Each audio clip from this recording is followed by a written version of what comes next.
Hey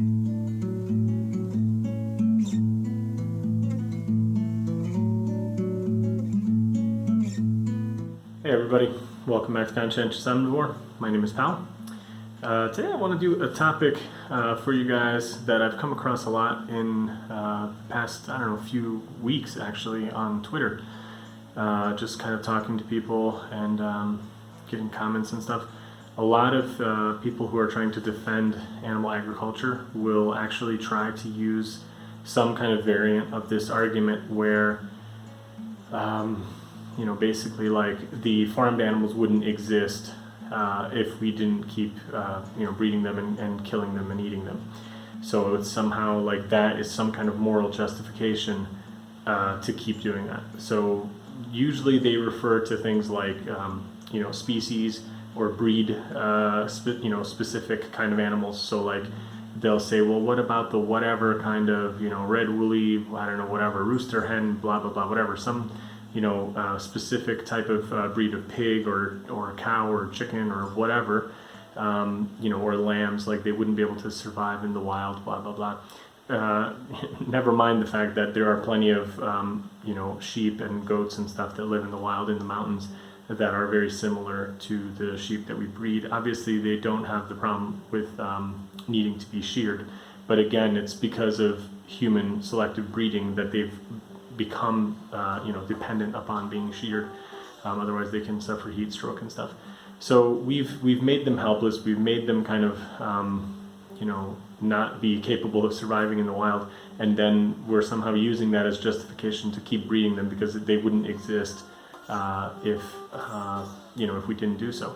And the thing that I realized, I actually wanted to make a video bit about this a little while ago, but the thing that I realized in engaging with these people is that the fundamental problem is when people make this argument, they're not looking at the animals as individuals. They're just simply looking at them as a kind of like, compound like entity, like a species. So it's like the whatever kind of, pot-bellied pig, or we have the Mongolica type here in Hungary, or something like that, where it's like they're just looking at that as somehow that is the entity instead of the individual animal. So all they're saying is like, you as a vegan want to cease the existence of this beautiful species of whatever, chicken, cow, whatever.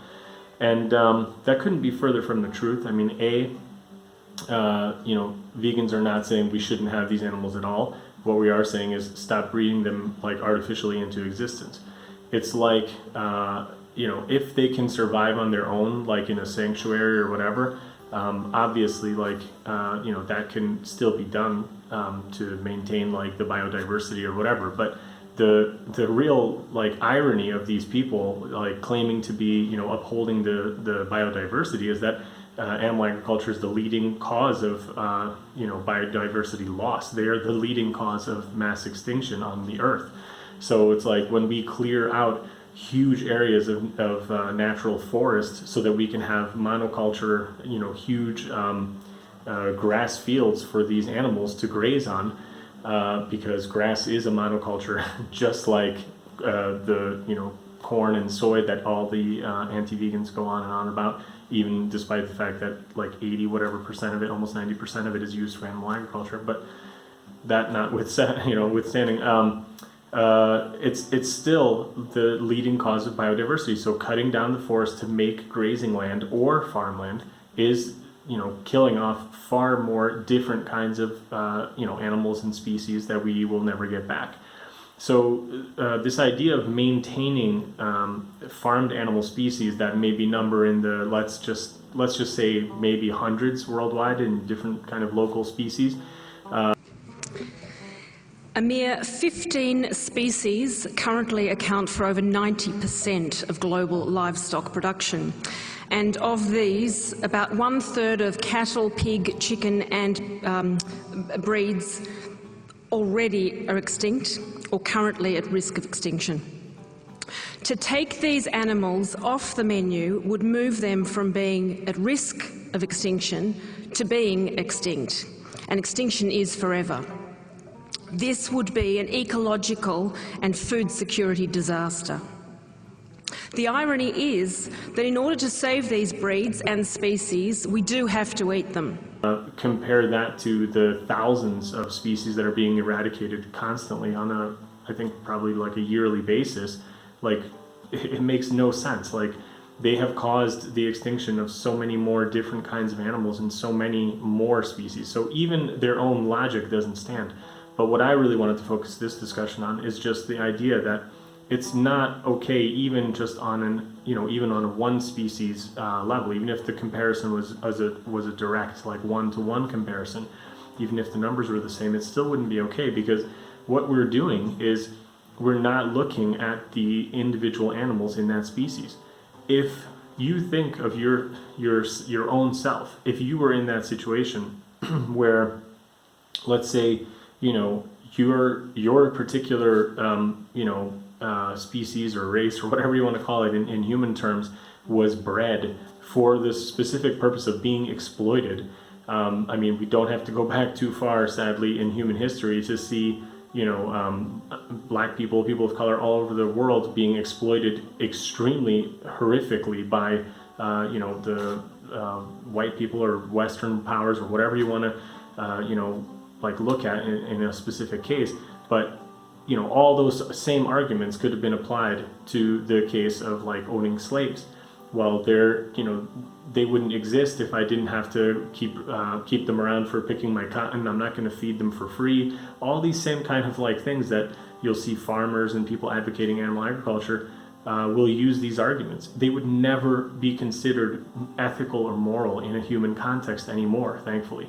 And if you think that like you would be on the side of slavery using these kinds of arguments like just a few short years ago, like go back a few generations, and if you just think for a moment that you were that person, if you were the person being exploited to go pick cotton or do whatever, and then they said, well, we're gonna let you procreate, we're gonna breed you so that you can have offspring, so that your genetic type doesn't get lost, to preserve the biodiversity of your species, of your worker human species.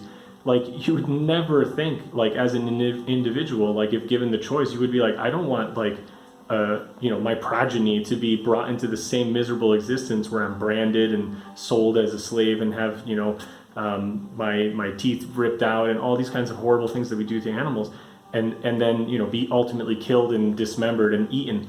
Like, you would never accept that. You would never want, like, your kid to be like, well, at least he's alive. At least he got a chance to live. Like, that's the most idiotic thing, like, ever. And yet this is what people use to justify the maintaining of these, like, different kinds of, species of farmed animals.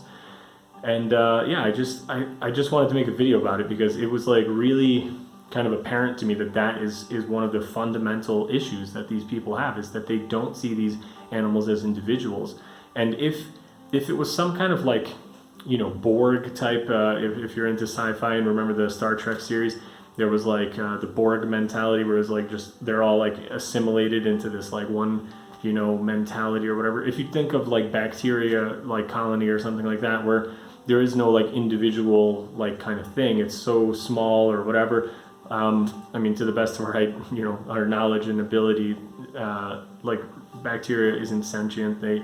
They just have like, they're like single cell organisms or whatever. And you can think of like bacteria as kind of like this one big entity. So like when I make sourdough bread, I'm using bacteria, and I keep the bacteria alive by always like saving some of the sourdough and like putting it aside for the next batch. So in a way, I'm kind of like, thinking of that as kind of this singular entity of just the bacteria. But the bacteria that's left in the bread that's getting cooked, I'm baking it in the oven, I'm killing it.